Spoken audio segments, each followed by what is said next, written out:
રાજ્યગુરુના વાણી વિલાસ મામલે સૌરાષ્ટ્ર ભાજપ પ્રવક્તા રાજુ ધ્રુવની પ્રતિક્રિયા સામે આવી છે। તેઓએ પ્રતિક્રિયા આપતા કહ્યું કે વિશ્વવંદનીય મહાત્મા ગાંધીજી વિશે હલકી માનસિકતા કોંગ્રેસે વ્યક્ત કરી છે। મહાત્મા ગાંધીના કારણે કોંગ્રેસે સત્તાની સીડી મેળવી છે। કોંગ્રેસ પરાજય દેખીને બેબાકડી બની છે અને મહાત્મા ગાંધીના નામે કોંગ્રેસના લોકો રાજકીય રોટલા શેકતા હતા તેમ પ્રતિક્રિયા આપી હતી। બાદમાં કહ્યું હતું કે ગુજરાતની પ્રજા ભારતની પ્રજા કોંગ્રેસના લોકોનો જવાબ આપશે। સિદ્ધાંત, નૈતિક મૂલ્યો, પ્રમાણિકતા,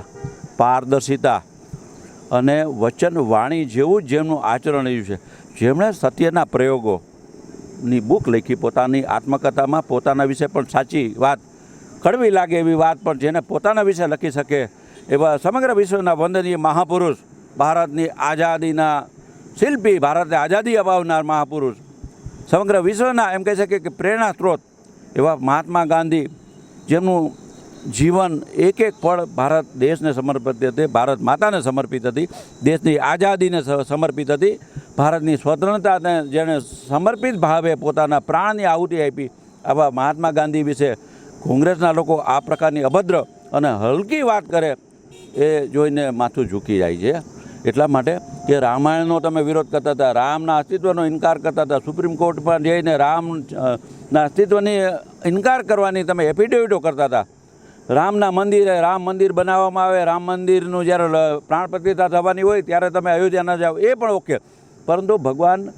રામના પગલે ચાલનારા મહાત્મા ગાંધી જે કોંગ્રેસના સ્થાપક છે, જેના થકી કોંગ્રેસે આજ સુધી જેમના નામ થકી શાસન કર્યું, આ જ કોંગ્રેસીઓએ પોતાના કોઈ આવડત કે પોતાની કોઈ ગુણવત્તાને કારણે કોંગ્રેસને ક્યાંય સત્તા નથી મળી। મહાત્મા ગાંધીના પગલે ચાલે, મહાત્મા ગાંધીના કારણે, મહાત્મા ગાંધીના નામને કારણે જેમને સત્તા ભોગવી છે એવો ગાંધી નહેરુ પરિવારના એક અંતેવાસી એવા કહી શકીએ એવા રાજકોટના આગેવાને જે અભદ્ર ભાષા વાપરી છે, લુચાઈ શબ્દ, મને લાગે છે કે જેનું જીવન જ પારદર્શી હતું, જેનું જીવન